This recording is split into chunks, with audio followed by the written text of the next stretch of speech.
साथीहरु welcome to my new blog. साथीहरु आज मैले तपाईलाई दिल्लीको मशहुर कपडा मार्केट देखाउन गइरहेको छु। साथीहरु आउनुस् तपाई हामी सबै मिलेर हेर्ने छौं यो भिडियो। म चाहिँ एउटा सानो कन्टेन्ट बनाउन गइरहेको छु। साथीहरु मन पर्यो तपाईले लाइक कमेन्ट शेयर गर्न सक्नुहुन्छ र सब्स्क्राइब गरिदिनु होला है त मेरो च्यानललाई। र हाम्रो जाने प्लान भइरहेछ साथीहरु, यहाँ कुरा गर्दै छौं हैन साथी।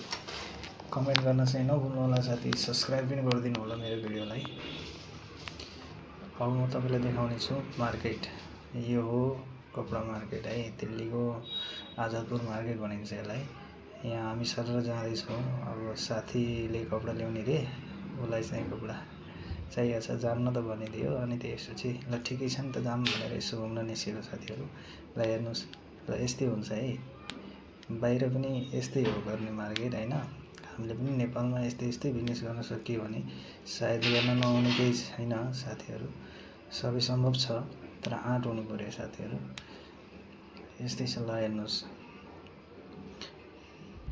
मेरो भिडियोलाई लाइक कमेन्ट चाहिँ गरिदिनु होला साथीहरु, सब्स्क्राइब गर्न नभुल्नु होला। यो फिल्म हल हो है साथीहरु, दिल्लीको सबैभन्दा पुरानो फिल्म हल हो, ठुलो। यहाँ फिल्म पहिला रिलिज नै हुन्छ साथीहरु है त। यो चाहिँ मलहरु हुन् है, ठुल्ठुलो उडापट्टि कारिगर देख्नु भयो।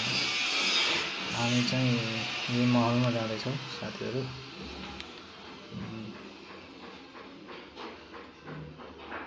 यो चाहिँ सबै कपडा मार्केट है।